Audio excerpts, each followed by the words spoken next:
এ হাসান, তুমি তোমার যে ওয়াজটা ভাইরাল হয়েছিল এটা একটু করো তো। কারেন্ট নাই ভাইরাল। হ্যাঁ সারা রাত মোবাইল টিপে সকাল 9টা থেকে মোবাইলের মাঝে চার্জ নাই, মোবাইলের মাঝে চার্জ নাই। এবার মাইকিং চলে সকাল 8টা থেকে বিকাল 4টা পর্যন্ত কারেন্ট থাকবে না। এবার টেনশন আছে না? নাই, সারাদিন কারেন্ট থাকবে না। আর যদি কারেন্ট না থাকে আমার মোবাইলটা বন্ধ হয়ে যাবে, আর ওই পারে কথা বলা যাবে না। এবার ওই পার থেকে রাগ করবে কি করবে না? করবে। এবার যখন বিকাল 4টা বেজে গেল, যেই মাত্র কারেন্ট আসলো আর মোবাইলটা চার্জে লাগাইয়ে টিপানো আরম্ভ।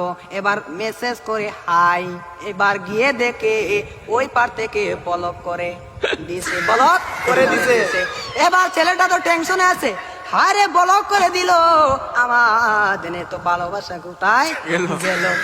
এবার 2 দিন পরে ব্লকটা খুললো, 2 দিন পরে ব্লকটা খুললো। এই 2 দিনের মাঝে ছেলেটার আরেকটা হয়ে গেছে, আরেকটা হয়ে গেছে। এবার মেয়েটা বলে তোমার সাথে আমি পালিয়ে যাব, আমাদের বাড়িতে মানবে না, চলো আমরা পালিয়ে যাই। আমি রাগ করেছিলাম, আমার রাগ তুমি কেন ভাঙ্গাও না? আর ছেলেটা রাগ কি ভাঙ্গাবে?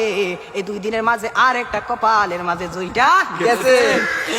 ওই মেয়েটা বলে চলো আমরা পালিয়ে যাই, ছেলে বলে চলো। এবার ছেলেটা মনে মনে ভাবে তোমার একটা শিক্ষা দিতে হবে। এবার মেয়েটা সকালে স্টেশনের মাঝে গাড়ি গুটি লইয়া রেডি। এবার ছেলেটা তো আসে না, আর মেয়েটা বাড়িতে কি যাবে?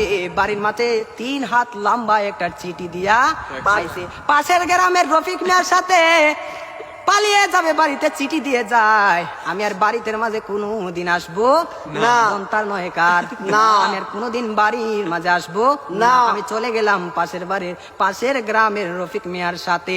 এবার রফিক মিয়া তো আর আসে না, না। এবার 1 ঘন্টা চলে যায়, 2 ঘন্টা চলে যায়, ছেলেটার মোবাইলও বন্ধ। মেয়েটা তো আর বুঝার বাকি হলো না, আমাকে চলে গেল ছাড়িয়ে, আমাকে ফাঁকি দিল। এখন তো মরা ছাড়া আর কোনো উপায় নাই। পরের দিন সকালে মাইকের মাঝে আওয়াজ শোনা যায়, সকলে পড়ি ইন্না লিল্লাহি ওয়া ইন্না ইলাইহি রাজিউন।